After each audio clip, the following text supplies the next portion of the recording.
Саламатсыздар ма? Бүгін біз C++ тілінде for циклдық оператор қалай қолданатынын қарастырамыз. For циклы келесі түрде жазылады, яғни for жақшаның ішінде алғашқы мәні, яғни циклдық параметрінің алғашқы мәні, шарт және де итерациялық оператор. Және де осы шарт орындалып тұрған кезде орындалатын операторлар. Мұнда циклдың бірінші бөлігіндегі цикл аяқталғанға дейін орындалатын алғашқы мән болып табылады. Екінші бөлімде цикл орындалатын шарт, үшінші бөлімде итерацияның мәні. Қазір осы for циклына мысалдар қарастыратын боламыз. Мен онлайн компилятор қосып қойдым, яғни онлайн компилятор арқылы for циклының қолданылуына есептер қарастырамыз. Мысалы үшін алдыңғы сабақта while циклын қарастырған кезде 1-ден 9-ға дейінгі сандардың көбейтіндісін шығаратын программалық код жазған болатынбыз. Дәл сол кодты қазір for цикл арқылы қайта жазып көрейік. Яғни бізде мән циклдың алғашқы мәні for циклының ішінде жазылады. Яғни int i мәні 1-ге тең. Және де одан кейін шарт. Яғни бізде 1-ден 9-ға дейінгі сандардың көбейтіндісі еді. Кіші 10-ға дейін шарт. Онан соң итерация. Итерация деген циклдың әрбір жолы өзгеру қадамы. Ары қарай for дегеннен кейінгі қатарда нүктелі тұр қойылмайды, себебі есептеу жалғасуда. Және біз осы жерге баспаға шығаратын count деген операторды жазамыз. i-ді шығарып бер. Сол сияқты түсініктеме мәтін, сол сияқты i, түсініктеме мәтін, сол сияқты i-ді көбейтеміз i-ға. Және handle.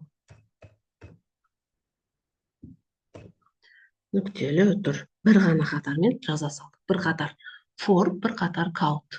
Енді іске қосып көреміз. Қай жерде қате бар дейді. Мынаны жаздық, мынаны жаздық. Мынаны жаздық. Return 0. Мына жерде жақша көбейіп кетті. Міне шықты. 1-ден 9-ға дейінгі сандарды өзіне өзін көбейтетін программалық код берілді. Дәл осы секілді қосындысын есептеуге болады, немесе 3 еселенген дәрежесін есептеуге болады. Яғни 3 еселенген дәреже есептеу үшін программалық кодқа мына жерге мен тағы да бір i жазамын. Және де көбейтуге, яғни мына жерге тағы да бір түсініктеме мәтін жазамын. Яғни i көбейту i деген мына жерден шығып тұр ғой. Осында біз көбейту i деп және де тырнақшаның ішіне тең деп жазамын. Міне қараңыздар, 3-ші дәрежені есептеп жібердік. 3 рет жазылып, 729 және ары қарай. Немесе кез келген, мысал үшін 17-ге дейін деп жазайын. 17-ге дейін деп жазсам, 16-ға дейінгі сандардың 3 дәрежесін есептеп береді.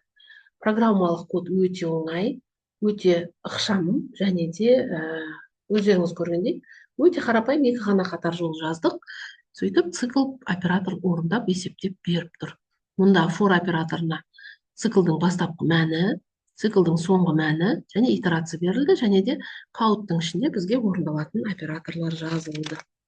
Осы секілді for операторын бірнеше рет қолдануға да болады. Қазір мен енді мына программалық кодты өзгертіп, осы жерден сіздерге көбейту кестесін шығаратын бір программалық код жасап берейін. Ол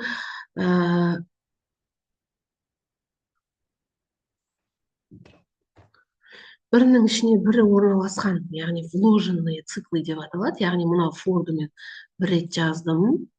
Осыны копировать етемін де, мына жерге тағы да бір рет қойып жіберемін.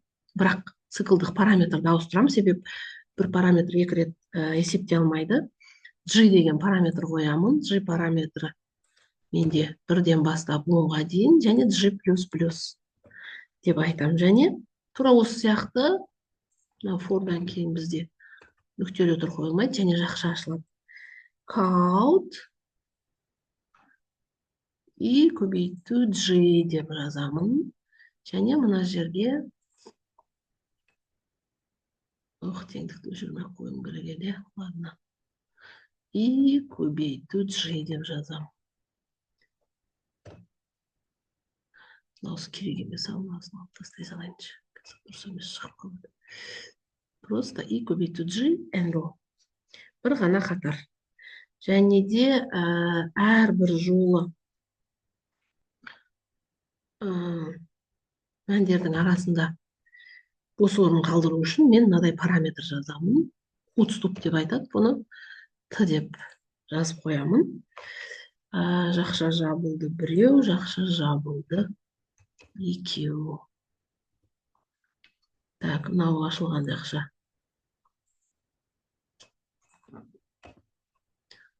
Жабылды. Енді дұрыс болды. Мынау ашылған жақша жабылды, 1 артық. Іске қосамын.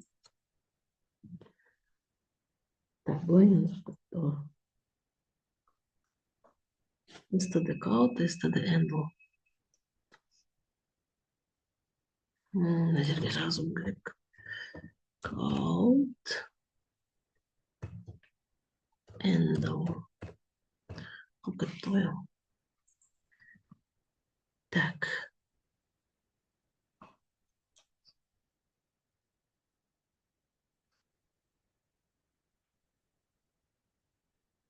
И көбейтілген g.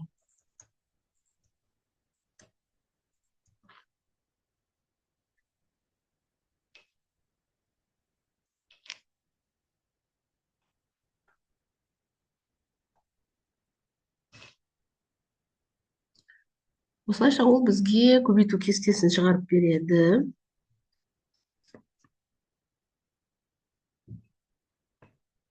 Өздеріңіз теріп, есептеп көрсеңіздер болады. Яғни 1-ден 10-ға дейінгі сандарды көбейту арқылы жауабын бейнелеп береді.